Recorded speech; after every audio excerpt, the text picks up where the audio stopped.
10 rules for hiring your first virtual assistant. So when I hired my first virtual assistant, I was scared to death because you know what? They weren't going to be sitting right next to me in an office and they were going to be remote. I didn't know how I was going to be able to communicate with them and how I was going to be able to manage them. And it was a very scary situation, but I was in the real estate industry and I didn't have any money. I was getting extremely busy within my business and I definitely needed some help. The problem is I didn't have the money to hire an in-house assistant, so I really had no other choice but to figure it out virtually, and so that it was affordable and that I could make sure that all my clients were being taken care of.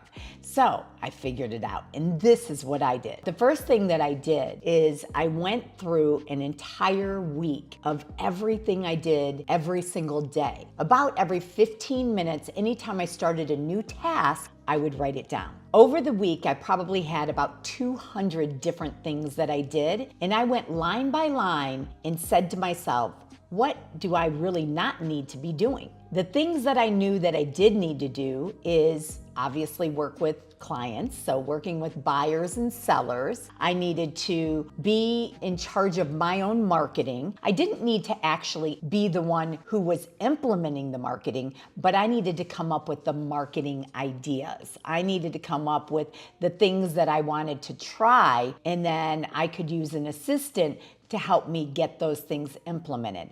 I knew that I needed to train. I needed to educate myself.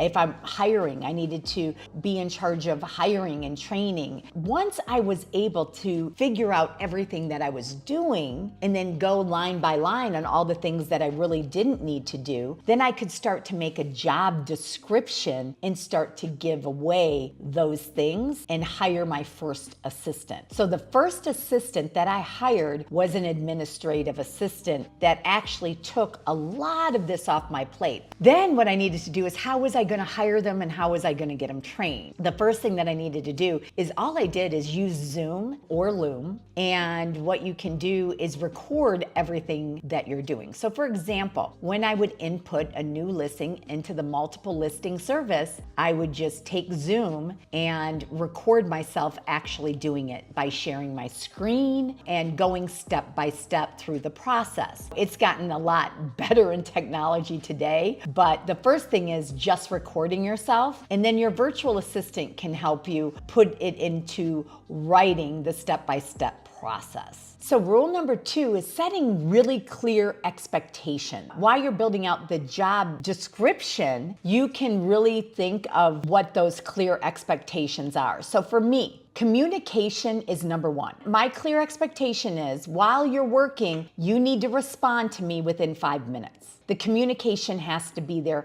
I need to know that I can reach out to you and that you're working during the time that I'm paying you. The other thing is when you're going to lunch or you're going on a break or maybe there's a power outage or something else, that you're communicating to me. Another expectation is that you're sending me a start of the day report and an end of the day report, detailing everything that you think you're going to or try to accomplish that day. And then at the end of the day, everything that you did accomplish and how long it took you to do each of those things. Another thing is if you can't get something done, you're reaching out to me and letting me know ahead of time, not by the due date. Or maybe I've overwhelmed you with 10 different things and there's no way that you can get those done. So you're communicating with me and letting me know, hey, what is the most important things that need to be done right now because I don't have enough time to do them all. Communication has to be there. Using a project management tool, for example, like Asana, and making sure that they're putting everything in Asana that they're working on and how long it's taking them to do each of those things and all the tasks that they're doing. For me, I like a lot of communication, and virtual assistants in the Philippines, that's sometimes some of their struggles. You need to make sure that you're working with them to make sure that they know exactly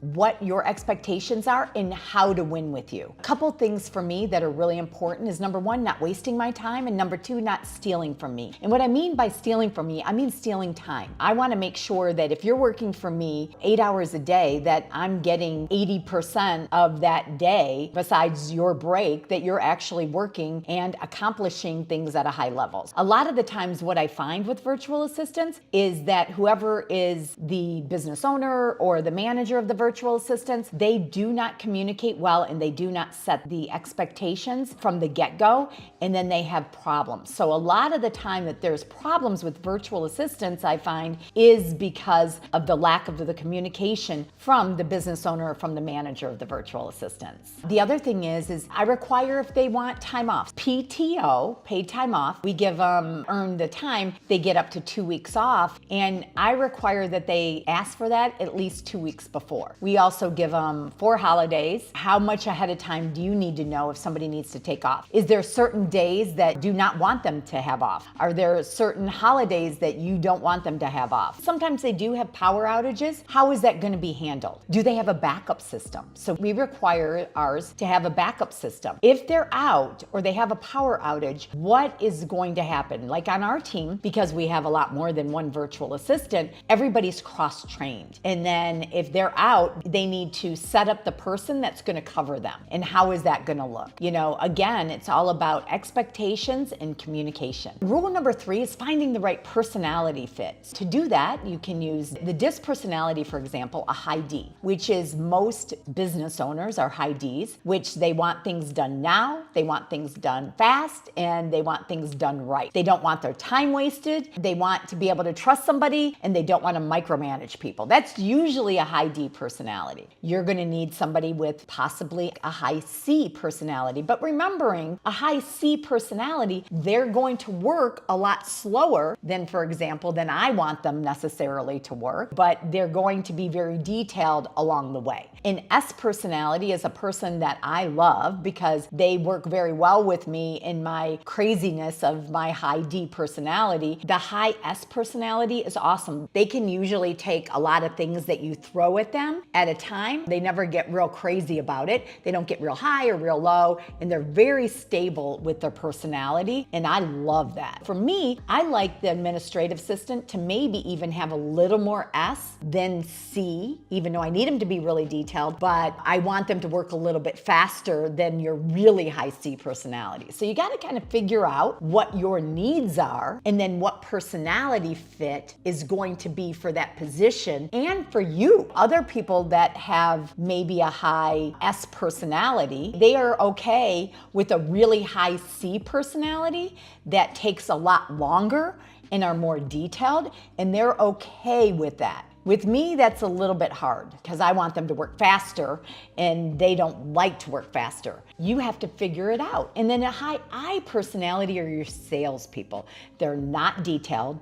They usually fly by their pants. They usually, for like in real estate, you know, writing contracts or being detailed in anything they do is not where they're at. But they are very good at building relationship and closing deals. You need to figure out who you are first, and then you need to figure out what personality fits are best for each position, and then what personality fits are best for you within the company, as well as the right culture fit for the company and for your core values. Rule number 4 is prioritize trustworthiness. They have access to a lot of private and sensitive things within your company. For us, they do have access to all of our social media accounts. They have access to our emails. They have access to our apps or any type of websites, things like that. They have access to all of those. And when they leave the company, all of those passwords are changed. We also have access to their email. We actually create the emails for them so we can access the emails and such. But the one thing I don't think that we'll ever do is let them have access to any type of credit cards or any type of money or bank accounts where they can just go in and access any type of money that they want. They do have access, for example, to take money out of our bank account to put into an account to pay all the virtual assistants. But we see that coming and going. We know what the amounts are and we know what the details are. The 11 years that we've been using virtual assistants and the 7 years that we've had a company, we really haven't had any issues as far as problems with our virtual assistants. You know, next, make sure that you're providing plenty of training. You need to make sure that you're setting your virtual assistants up for success. Over the years of talking to so many business owners, they don't know how to train their virtual assistants. So the first thing I tell them to do is document video what you do or what the assistants that you already have do, every single thing that they're doing, when they're doing it, go ahead and have them record it on video, either using something like Zoom or Loom. And then what you want to do is, once you've recorded it, put the date and then put how long it is. The other thing that I would do is I would make a full list of all the videos that you want them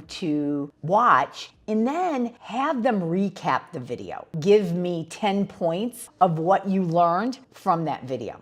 You can also add tests and activities at a later date, but it's really important that you do spend the time training and communicating with them while they are training. So next, once you know you've trained them and everything, don't micromanage. I think micromanage is going to hurt you more than help you. Just make sure that you have that project management, such as Monday or Asana or Trello or whatever you're going to use. And the virtual assistant can set that up for you. But make sure you have something that can track what they're doing every single day, how long it takes for each of the tasks, so you know if you're giving them too much, or maybe you're not giving them enough, maybe they can do more things. Micromanage somebody. Nobody likes it, and make sure that you're getting an end of the day and a start of the day report. I definitely recommend that you just let them do their thing after you've trained them. Rule number 7, make sure that you're setting boundaries. What does that mean to you? You know, one of the things is I do not expect, some of my virtual assistants have pretty much answered my emails as soon as I'd send them, or the same day, even if they're off or if it's after hours. And I definitely do not expect them to do that. And I tell them that. I might send you an email or I might send you a message because I'm thinking of it at that time, but I only expect you to respond to it during the hours that you're working for me. I do not expect you to respond after hours, but as soon as you come back to work the next day or during outside of your work hours, I don't expect you to respond, but I am going to probably send you some messages or maybe some emails. And as soon as you come back to work, I'd like you to respond within a couple hours. Let them know that. Rule number 8, give constant feedback. One of the things we do is meetings every week for each department, figuring out where are issues, what we need to handle. Every morning, we have our COO who has a 5-minute call with everybody, all the virtual assistants within the company, to make sure that they're on track. We have meetings in each department where they discuss what are any issues they're having, any things that need to be taken care of, any goals or projects that they need to set. Then we have quarterly meetings where we go over our business and our expenses and our goals. It's really important that communication is set and feedback so they know where they stand. Number 9 is using a project management software. And it's so important that you're using it for communication, setting goals, that, for example, you put in all the things that need to be done, daily, weekly, monthly, project based. And then you have deadlines for each of them. So last, number 10, make sure that you're planning for your long-term success. So what is your vision in the next 30 days, 60 days, 90 days, 1 year, 5 year, creating that vision and those goals? And how is your virtual assistants and the leaders in your company going to help you